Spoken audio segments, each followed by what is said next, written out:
معلوم نہیں ہو رہا تھا کہ یہ کس شہید کا لاشا ہے۔ وجہ ایک یہ تھی کہ سر تن کے ساتھ موجود نہیں تھا۔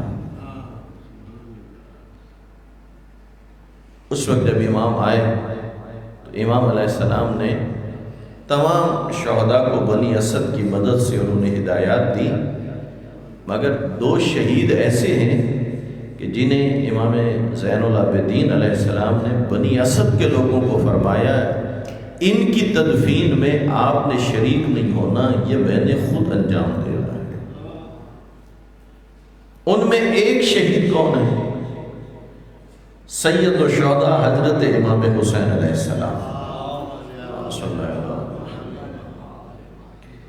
یہ تو ویسے بھی یہ مسئلہ ہمارے شیعوں کے اندر، مومنین کے اندر اکثر مومنین کو معلوم ہے کہ ایک امام کی تجزین و تدفین دوسرا امام ہی انجام دیتا ہے۔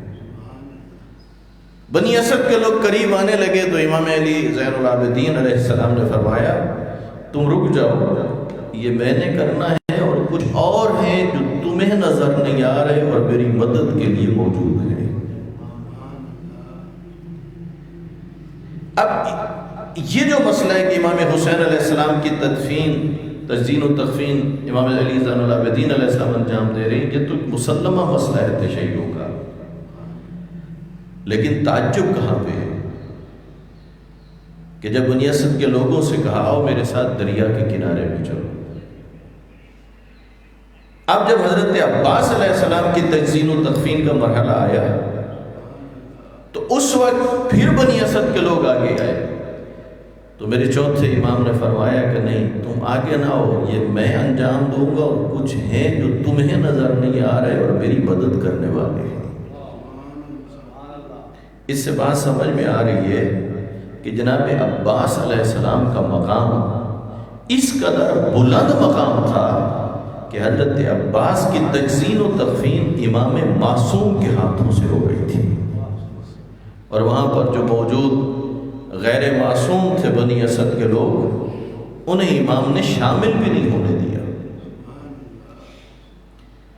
اگر آپ یہ دیکھنا چاہتے ہیں کہ حضرت عباس علیہ السلام کی شہادت کا امام پہ اثر کتنا ہوا، تو جو جملہ امام حسین علیہ السلام نے جناب علی اکبر کے لاشا پہ کہا تھا وہی جملہ امام زین العابدین علیہ السلام نے مولا عباس کے لاشا پہ کہا ہے۔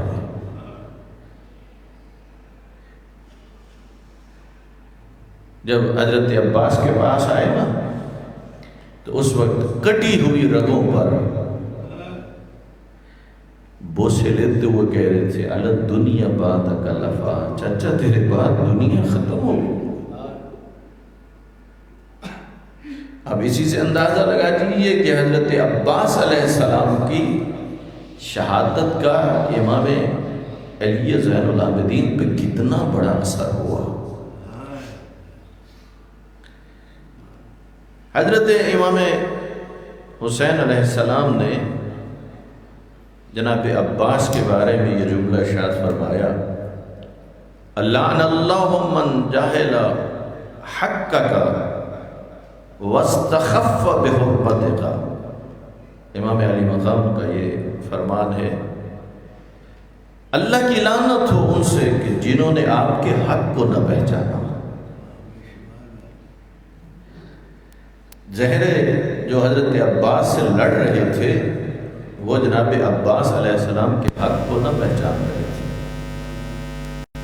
اور اگلا جملہ کیا کہا، فرمایا واستخف بحرمتک، اور اللہ کی لعنت ہو ان پر جنہوں نے جناب عباس کے مقام کو، ان کی حرمت کو خفیف سمجھا، معمولی سمجھا۔ اور معصوم کے یہ جملے ہیں حضرت عباس کے بارے میں، کہا جناب عباس کی شہادت کے ذریعے اور جو حضرت عباس سے جنگ ہوئی اس سے حرمت دین پامال ہوئی۔ کس قدر مقام و منزلت ہے، اور زیارت کے یہ جملے ہیں وَرَفَعَ ذِكْرَكَ فِي الْعِلِّيِّينَ کہ اللہ آپ کے ذکر کو ملائے عالم میں بلند فرمائے۔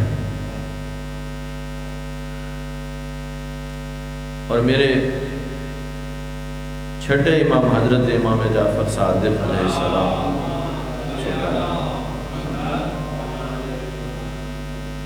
فرماتے ہیں لعن اللہ امتن استخلت منک المحارم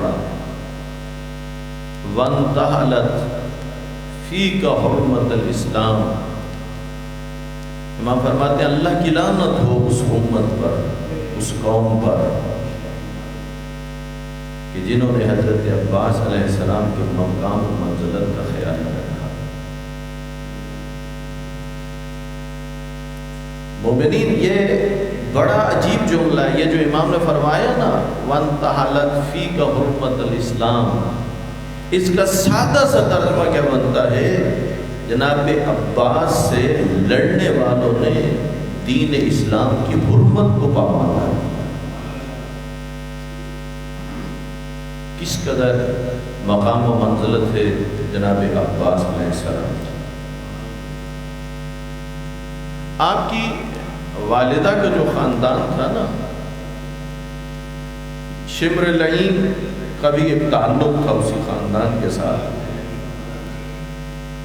اس نے ابن زیاد سے ایک امان نامہ لیا تھا۔ یہ جب آیا نا امام حسین علیہ السلام کے خیموں کے باہر، اور آگے اس نے بلند آواز سے کہا این بنو اختنا،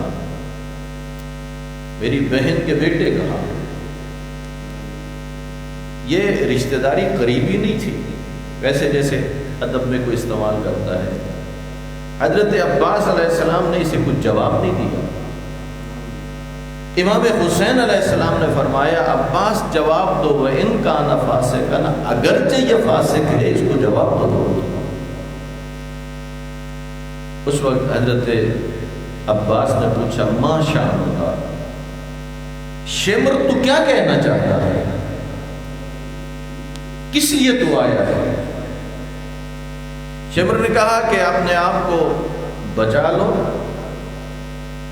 اس لیے کہ آپ کے بھائی کا خون بہایا جائے گا، میں تمہارے لیے امان نامہ لے کے آیا ہوں۔ اب دیکھیے جناب عباس کی وفا کو، جب یہ کہا نا کہ تمہارے لیے امان نامہ لے کے آیا ہوں اور تمہیں بچانا چاہتا ہوں تاکہ قتل ہونے سے بچ جائیں، جناب عباس نے فوراً فرمایا، شمر کو خطاب کر کے کہا تبت یدا کا، تیرے ہاتھ ٹوٹ جائیں، تجھے کیسے ہمت ہوئی کہ تو ہمارے لیے امان نامہ لے کے آئے؟ اس لیے کہ جناب عباس تو وہ باوفا ساتھی ہیں امام حسین کے، اور امام حسین کے لشکر کے وہ جرنیل ہیں کہ جن کا ایک ایک لحظہ اس میں گزر رہا تھا کہ کسی قسم کی مولا حسین پہ آنچ نہ آنے پر۔ اور پھر حضرت عباس علیہ السلام کے بارے میں کیا خوب شاعر نے یہ شعر کہا، اسلام کی اونچی چٹان پر، اسلام کے وقار کی اونچی چٹان پر عباس کی وفا کے ہیں جھنڈے گڑے ہوئے۔ اسلام کے وقار کی اونچی چٹان پر عباس کی وفا کے ہیں جھنڈے گڑے ہوئے۔ معلوم ہے امام حسین علیہ السلام کے لیے کتنی بڑی اہمیت تھی جناب عباس کی۔ جس وقت جنگ موتا میں جناب جعفر طیار اور دیگر مسلمان شہید ہوئے اور سرکار دو عالم مسجد النبوی میں ممبر پہ تشریف فرما تھے اور اپنے اصحاب کو جناب جعفر طیار کی شہادت کی خبر دے رہے تھے، اس وقت امیر کائنات امام علی علیہ السلام وہاں پر موجود نہیں تھے۔ کچھ دیر کے بعد امیر المومنین وہاں پہ آئے، اور جیسے ہی مولا امیر المومنین کو یہ خبر ملی کہ میرے بھائی جنگ موتا میں شہید ہو گئے، امیر کائنات روئے، اور اس وقت امیر کائنات نے ایک جملہ ارشاد فرمایا الآن انفصم ظہری۔ عربی میں انفصم وہاں استعمال ہوتا ہے جہاں جدائی پڑ جائے، انفصم ظاہری کے ذریعے کہہ رہے تھے ہائے میری ہڈیاں ایک دوسرے سے جدا ہو گئی. اور دوسری کون سی جگہ ہے جہاں پر امیر کائنات نے اپنے بھائی کو یاد کیا؟ وہ وقت ہے جب امیر کائنات کے گلے میں رسی ڈال کے لے کے جا رہے تھے. اس وقت پھر امیر کائنات نے اپنے بھائی جعفر طیار اور اپنے چچا جناب محمد کو یاد کیا تھا. کہا تھا کاش آج میرا بھائی جعفر طیار ہوتا. ان جملوں سے اندازہ لگ رہا ہے کہ کسی بھائی کی موت دوسرے بھائی کے اوپر کتنی سخت ہوتی ہے. یہی وجہ ہے کہ امام حسین علیہ السلام نے حضرت عباس کے بارے میں جو جملہ فرمایا تھا، امام علی نے کہا تھا اپنے بھائی کی شہادت پہ الان انفصم ظہری، میری ہڈیاں جدا ہو گئی. امام حسین نے کہا تھا الان انکسرت ظہری، میری کمر ٹوٹ گئی. اب اس سے اندازہ لگائے کہ جناب عباس علیہ السلام کا کتنا بڑا مقام ہے.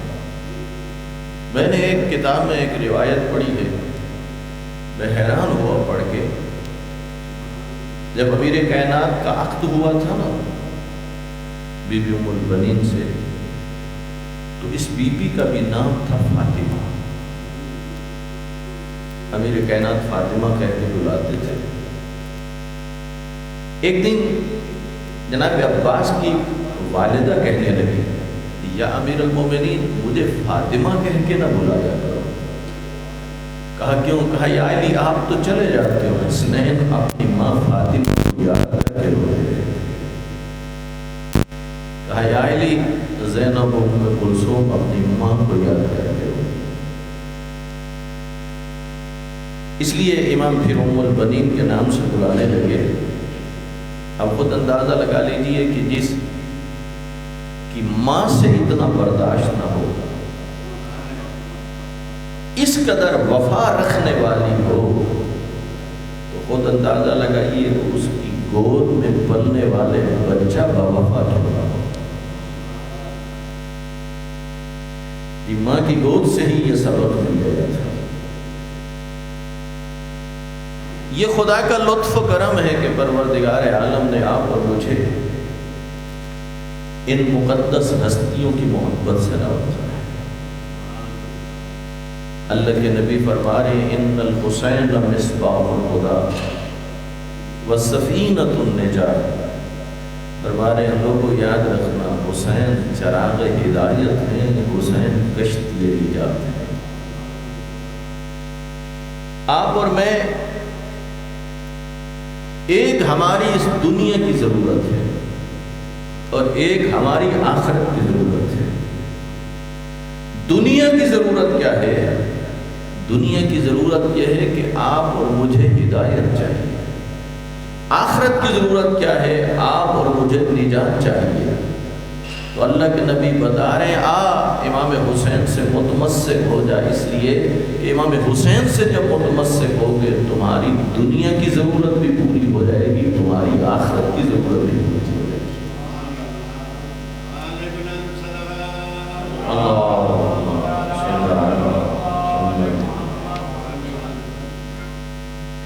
توجہ فرما رہے ہیں. دونوں ضرورتیں ہماری، دنیا کی ضرورت بھی اور ہماری آخرت کی ضرورت بھی کس طرح پوری ہونے والی ہے؟ امام حسین سے محبت کرتے ہوئے. پاک نبی نے فرمایا الحسن والحسین سیدا شباب اہل الجنہ. حسن اور حسین جوانان جنت کے سردار ہیں.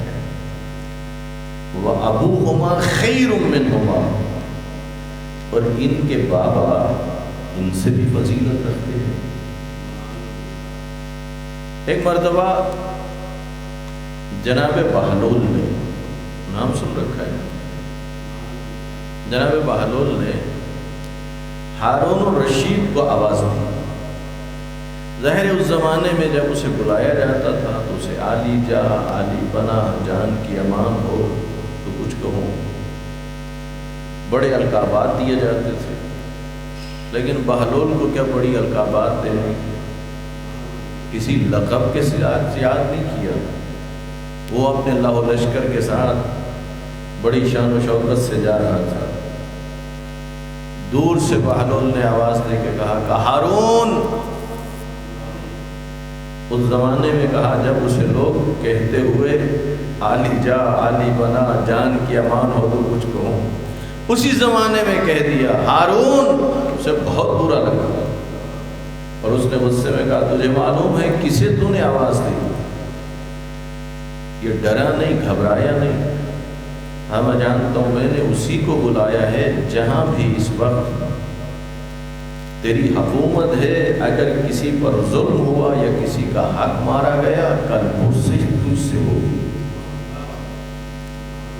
اس لیے کہ جو حکمران ہوتے ہیں وہ لوگوں کی جان و مال کے ذمہ دار ہوتے ہیں۔ اس کی سبکی ہوئی، اپنی سبکی کے ازالے کے لیے کہتے دیوانہ بتا تیری کوئی حاجت ہو؟ بہلول نے ایسا سے کہا میری اور تو کوئی حاجت نہیں، ایسا کرو ایک تو میرے اللہ سے گناہ بخشوا دو، دوسرا مجھے جنت کا ٹکٹ دلوا دو، یہ میری دو حاجتیں ہیں۔ وہ جو رئی کھل کثرت تھی وہ بھی کیا ہو گئی، پوری ہو گئی۔ کہتا ہے دیوانہ ہے تجھے نہیں پتا میں کہاں نہ گناہوں کی بخشش کے لیے ضامن بن سکتا ہوں اور نہ ہی میں جنت کا ٹکٹ دلوا سکتا ہوں۔ اور کچھ عجب نہیں ہے کہ جناب بہلول نے یہ سوچ کر ہی کہا ہو، جب کچھ کر نہیں سکتے تو اتنے بڑے دعوے کس لیے کرتے ہو؟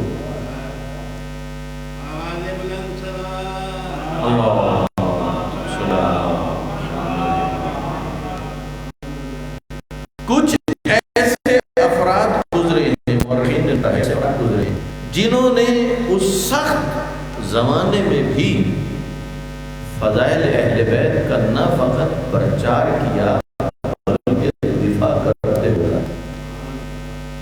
یہ بڑا کٹھن مرحلہ تھا، بہت مشکل مرحلہ تھا۔ یہ اتنی سی بات کرنی کہ جس زمانے میں فضائل اہل بیت کو چھپایا جا رہا تھا، فضائل اہل بیت کا پرچار کرنے کی اجازت بھی تھی۔ اس زمانے میں ان تمام تر مشکلات کے باوجود، اور معلوم تھا کہ یہ ہمیں چھوڑیں گے نہیں، اس کے باوجود جو بھی عاشقان ولایت تھے وہ اپنی جان و مال کی پرواہ نہیں کرتے تھے، ہر جگہ پہ کھڑے ہو کے فضائل اہل بیت کو بیان کر کے بتاتے تھے کیا ہو جائے، بخشش ہو جائے، اور دوسرا کام یہ کیجیے جنت کا ٹکٹ مل جائے۔ جب بہلول نے یہ کہا تو کیا ہارون کر سکتا؟ نہیں، شاید یہی سمجھانا چاہتے ہوں کہ میں تجھے ان ہستیوں کا تعارف کرواؤں جو لوگوں کی اللہ کی بارگاہ میں بخشش کا بھی ذریعہ بن جاتے ہیں اور جنت کا ٹکٹ بھی دیتے ہیں۔ اور ایسے کئی واقعات گزرے کہ جن کی گناہوں کی بخشش کا بھی ذریعہ بنے ہیں اور جنت کا ٹکٹ بھی دیا ہے۔ انہی میں سے ایک واقعہ اسی ہستی کا ہے جس کا کل جشن منا چکے، امام حسین علیہ السلام۔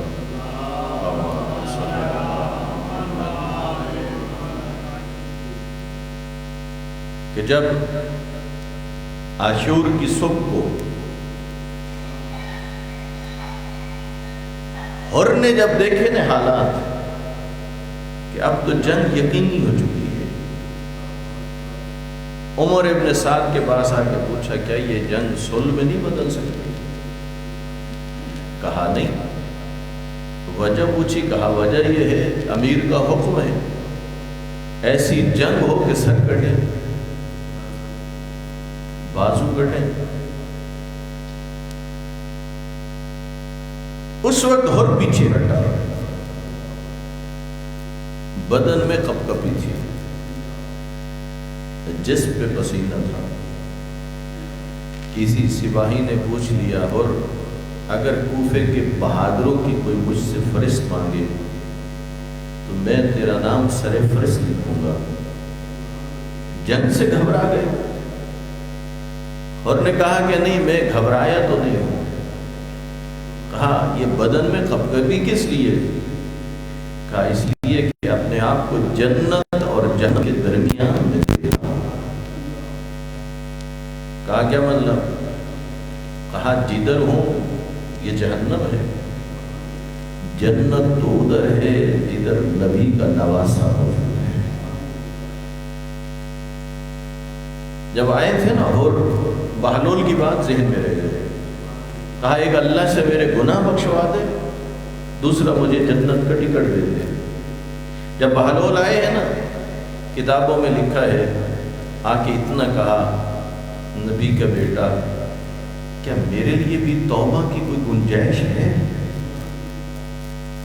امام حسین علیہ السلام نے فرمایا نعم یتوب اللہ، جی ہاں اللہ تیری توبہ قبول کرے. تو جو فرما رہے اس ہستی کے پاس جناب حر آ گئے جس کا عالم ملکوت سے رابطہ ہے. بتا رہے ہیں کہ ہاں اللہ تیری توبہ قبول کرے گا. اور دوسری جو بات تھی وہ یہ تھی کہ جنت کی آرزو تھی. اب آپ اور میں مل کے کہتے ہیں جناب حر کی خدمت میں آپ نے آنے میں دیر کر دی، ورنہ امام حسین تو شب عاشور ایک ایک کو بتا رہے تھے آؤ دیکھو اجازت امامت سے حجابات ہٹ گئے تھے. فرما رہے تھے بریر تو اپنا مقام دیکھ لے، حبیب تو اپنا مقام دیکھ لے. یقیناً امام حسین کے لشکر میں آنے کے بعد کیا ہوا؟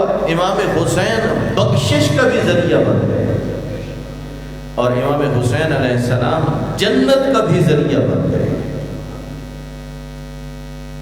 یہ جو پروگرام رکھتے ہو نا، مجالس کے ہوتے ہیں، جشن کی محفلیں ہوتی ہیں، مومنین الحمدللہ خرچ کرتے ہیں، لیکن دعوت فکر دے رہا ہوں اس خرچے سے ہٹ کے بھی ایک اور سعادت بھی حاصل کیا کرو. کوشش کیا کرو جس مسجد میں، جس اذا خانے میں، گھر میں، جس جگہ پر صف اذا بچھانا چاہتے ہو، محفل جشن کا انعقاد کرنا چاہتے ہو، کوشش کیا کرو پیسہ خرچ کرنے کے ساتھ جھاڑو اٹھا لیا کرو، وہاں پر جھاڑو دیا کرو، خود وہاں پر دریا بچھایا کرو، اور پھر اتنا کہا کرو زہرا کا لال، یہ آپ کی محبت میں صف اذا بچھا رہا ہے. یہ پہنچتی ہیں نا، یہ آوازیں پہنچتے ہیں نا، یہ اعمال امام کی خدمت میں، یہ اعمال جائے نا تو وہاں پر یہ بات جائے کہ یہ ماننے والا جو تھا یہ ہماری محبت میں فقط پیسے نہیں خرچ کر رہا، بلکہ ہماری محبت میں آ کے اس کے اندر انکساری اس قدر آ گئی، اس کے اندر عاجزی اس کے اندر آ گئی کہ اس نے صف اذا بچھاتے ہوئے اپنے ہاتھوں سے جھاڑو بھی لگایا، اپنے ہاتھوں سے دریاں بھی بچھائیں دی. جس قدر عقیدت اور احترام اور لگاؤ ان ہستیوں سے بڑھتا چلا جائے گا، اللہ کی رحمت اس قدر بڑھتی چلی جائے گی. اس لیے کہ اگر آپ تفصیلات میں جانا چاہیں، جب اللہ نے اپنے نبی کے بیٹے لے لیے، رحلت ہو گئی بیٹوں اور نرینہ اولاد نہ رہی، اس وقت کفار و مشرکین ایک دوسرے کو مبارکیں دے رہے تھے، ایک دوسرے سے کہہ رہے تھے، خوشیاں منا رہے تھے. اس لیے کہ انہوں نے سرکار دو عالم کو اللہ کا پیغام پہنچانے میں بڑی رکاوٹیں پیدا کی، بڑی تکلیفیں پہنچائیں، مسلسل انہیں ناکامی اور مایوسی کا سامنا ہو رہا تھا. جس قسم کا حربہ استعمال کرتے ہیں تب بھی اللہ کے رسول کو اللہ کا پیغام پہنچانے میں روکنے کامیاب نہیں ہو رہے. ایسے ہی ہو رہا تھا نا، جس قدر تکلیفیں پہنچا رہے ہیں. کفار کے بچے جب اپنی جھولیوں میں پتھر لے کے آتے تھے اور آ کے برساتے تھے، تو ایک روز جناب ابو طالب نے سرکار دو عالم صلی اللہ علیہ وآلہ وسلم کے قدموں میں اللہ اکبر یا رسول اللہ یا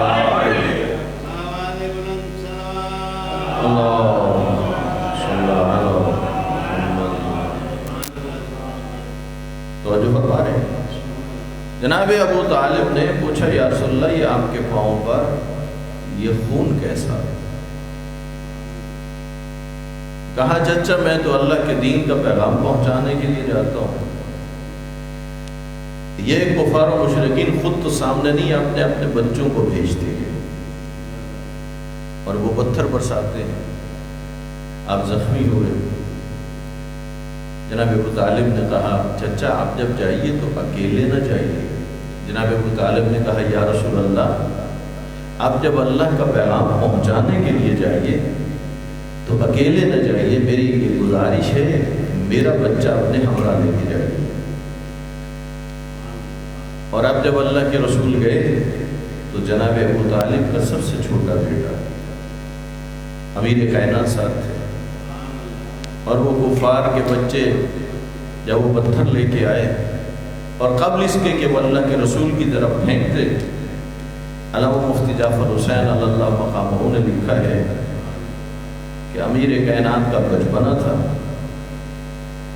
انہیں پکڑتے تھے، اچھالتے تھے، پھینکتے تھے، وہ بچے آپس میں ٹکراتے تھے، گرتے تھے اور روتے ہوئے میدان چھوڑ کے آنے والے بچوں کو ایک بات کہتے تھے ہاذا قزیمون، خیال کرنا آج اس سے واسطہ پڑ گیا ہے جو ہڈی تسلی توڑ کے رکھتے تھے.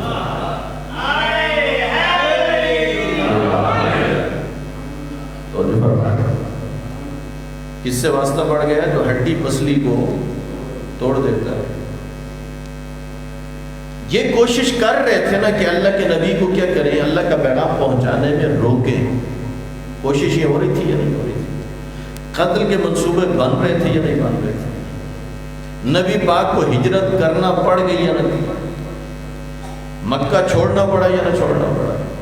کتنی کوششیں تھیں، آپس میں کہتے تھے ہم نے جتنی مشکلات پیدا کی، جتنی کوششیں کی، جتنی سختیاں کی، اس کے باوجود ہم اللہ کا پیغام پہنچانے میں کہ راستے میں ہم رکاوٹ جو بننا چاہتے تھے ہم رکاوٹ نہیں بن پا رہے، ہم اس سلسلے کو جو روکنا چاہتے تھے ہم اسے روک نہیں رہے.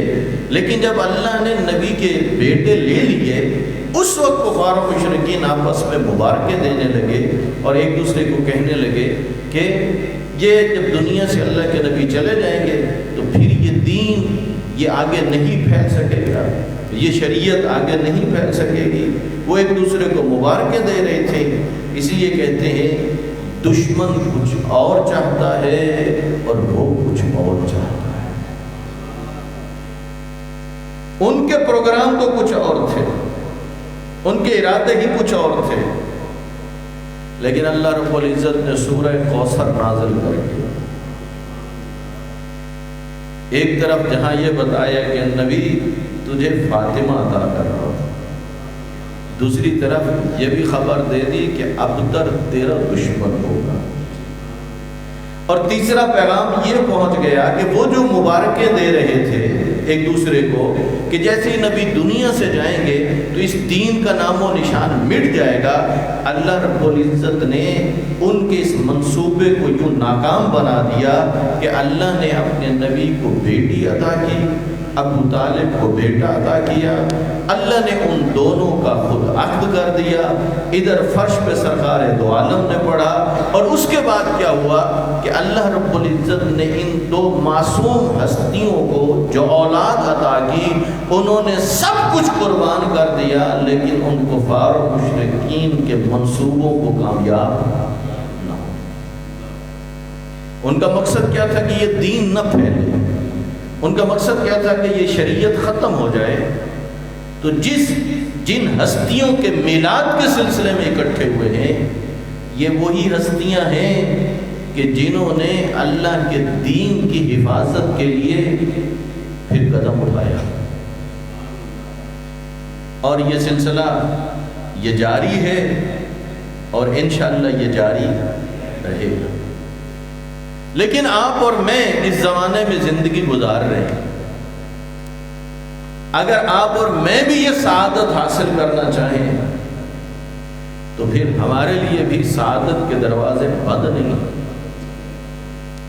آپ اور میں جہاں تک ممکن ہو ہمیں بھی اللہ کے دین کی حفاظت کرنی چاہیے۔ دین کی حفاظت کا کیا مطلب ہے؟ یہ جو لوگ خود سے کچھ باتیں دین میں شامل کر دیتے ہیں،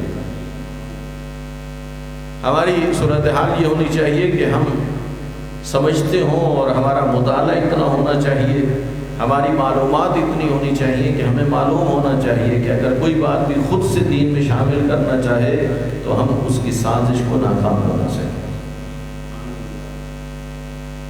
اور پھر اس سلسلے میں ائمہ اہل بیت علیہ السلام نے باقاعدہ ایسے شاگرد تیار فرمائے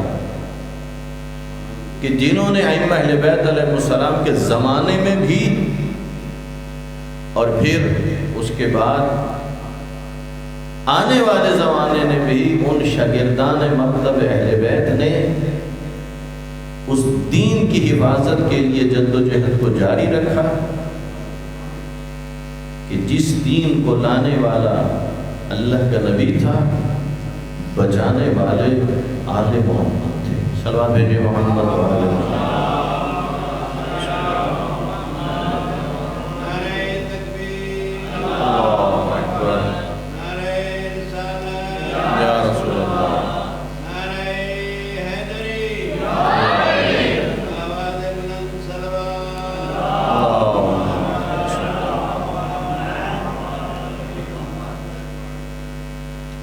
جی توجہ فرما رہے ہیں۔ اسی سلسلے کو بچانے کے لیے بہت بڑا جو کردار ادا کیا وہ سرکار ابو الفضل العباس علیہ السلام۔ اللہم صلی علی محمد۔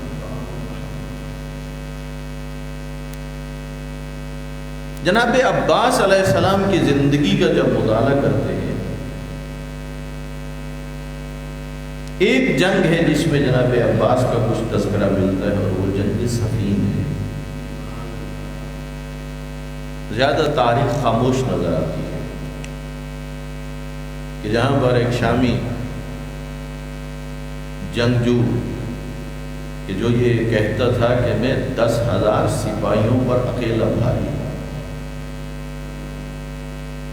اور اس میں بعض لوگوں نے لکھا کہ جناب عباس علیہ السلام میدان میں آئے، اس کے 7 بیٹے تھے، یہ بڑا گھمنڈ رکھتا تھا،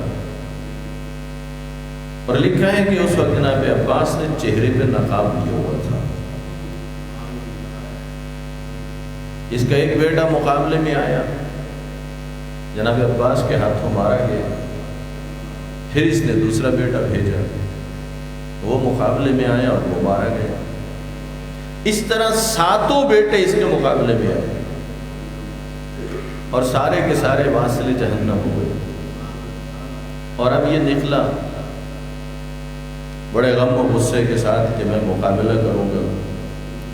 جناب عباس نے جس جوان مردی کے ساتھ اس کے بیٹوں کو جہاں بھیج دیا تھا، ان کے باپ کو بھی وہیں پر بھیج دیا۔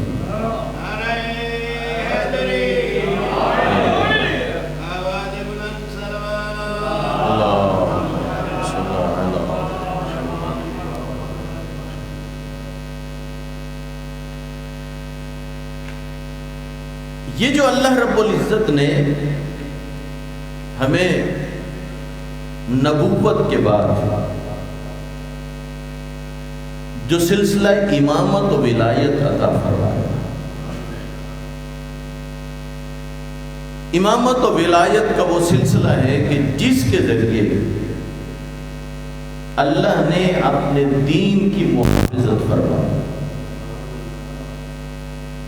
میں اس کو اور آسان کروں، اللہ شریعت بناتا ہے، جب نبی کو دیتا ہے تو وہ صاحب شریعت ہوتا ہے، اور سلسلہ امامت و ولایت کے ذریعے کیا سمجھاتا ہے کہ امام محافظ شریعت ہوتا ہے۔ امام جب محافظت شریعت کے لیے نکلتے ہیں تو پھر امام کے ساتھ اور ساتھی بھی ہیں جو اس سلسلے کو نبھاتے ہیں. اور امام حسین علیہ السلام کے زمانے میں امام حسین علیہ السلام نے جب محافظت دین کے لیے قدم اٹھایا اور اس کے لیے جو مختصر لشکر تشکیل دیا تھا، اس لشکر کا سپہ سالار جسے بنایا تھا وہ کوئی اور نہیں، وہ جناب عباس تھے. اور جس طرح مدینے سے لے کر مکہ اور مکہ سے لے کر کربلا، جہاں جہاں جو امام حسین کا حکم آتا تھا، امام حسین کے حکم کے مطابق جناب عباس علیہ السلام عمل کرتے تھے. اور جناب عباس کی ان قربانیوں کا اور امام حسین علیہ السلام کے باقی ساتھیوں کی قربانیوں کا یہ ثمر ہے کہ آج ہم دیکھ رہے ہیں کہ اللہ کا دین موجود ہے اور پیغمبر بھی اسی طرح موجود ہے. صلوات بھیجے محمد.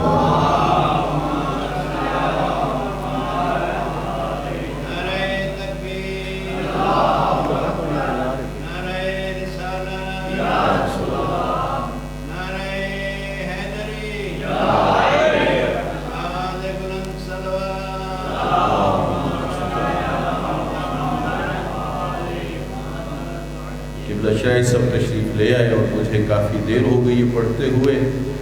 بس یہ دعا ہے کہ پروردگار عالم حضرت عباس علیہ السلام کے صدقے خدا ہمیں بھی اپنے دین کے کاموں کے لیے چن لے، اور خدا ہمیں یہ سعادت عطا کرے کہ ہم کربلا والوں کی اور حضرت عباس علیہ السلام کی محنتوں کو محفوظ رکھیں، اور اسی سلسلے میں خدا یہ سعادتیں عطا کرے، اور ہم اپنی جگہ پر نبی کی شریعت اور اللہ کے دین کی خدمت کرتے ہوئے نظر آئیں.